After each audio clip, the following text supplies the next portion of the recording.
Ça, c'est un condom qui a été distribué par l'armée allemande à ses soldats pendant la Seconde Guerre mondiale. Oui, il est dans une enveloppe en papier brun. Non, il n'a pas été utilisé. Et oui, il porte l'instruction de ne l'utiliser qu'une seule fois. D'aussi loin qu'on se souvienne, les maladies vénériennes se sont frayées un chemin dans les armées. Ce qu'on a toujours fait, c'était de prôner l'abstinence en utilisant la peur, l'humiliation publique ou la menace de la damnation éternelle. Ça fonctionnait pas toujours. Mais au 20e siècle, il a vraiment fallu se tourner vers des moyens plus scientifico-technico-pratiques que moraux. À cause de la révolution industrielle, on avait des armées de plusieurs millions d'hommes à gérer. On pouvait pas se permettre d'avoir des centaines de milliers de soldats inaptes au combat pendant 2 mois parce qu'ils avaient été évacués dans des postes médicaux derrière le front, le temps de se faire soigner leur gonorrhée ou leur syphilis. Il était donc impératif que les soldats aient accès à la plus petite pièce d'armure possible, le condom. Le condom, là, ça existe depuis des milliers d'années, mais jusqu'au 19e siècle, on utilisait surtout des matériaux éco-responsables, comme des vessies ou des intestins d'animaux,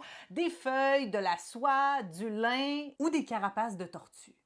Quand Charles Goodyear produit les premiers préservatifs en caoutchouc en 1855, ça change complètement la face du condom. Le caoutchouc a la qualité de bloquer les échanges de fluides corporels et les contacts intermuqueuses, en plus d'offrir à monsieur et madame un niveau de confort bien supérieur à celui du lin et de la carapace de tortue. Ce qui rend le caoutchouc supercalifragilistique expédilicieux, c'est qu'il est fait de polymères. Des polymères, c'est des longues molécules faites de plus petites molécules toutes identiques, un petit peu comme les chaînes qui sont formées d'anneaux. Quand le caoutchouc est au repos, les polymères sont tous repliés les uns sur les autres comme un bol de spaghettis. Et quand le caoutchouc est étiré, les polymères se redressent et peuvent glisser aisément les uns contre les autres. C'est ça qui lui donne son élasticité. Mais Goodyear avait en plus ajouté à son caoutchouc le processus de vulcanisation où est-ce qu'on ajoute du soufre au caoutchouc en le chauffant à une très haute température. Dans les 2 guerres mondiales, la gestion des maladies vénériennes dans les armées faisait partie officiellement de l'effort de guerre. Pendant la Première Guerre mondiale, les Américains et la Grande-Bretagne ne distribuent pas de préservatifs à leurs soldats.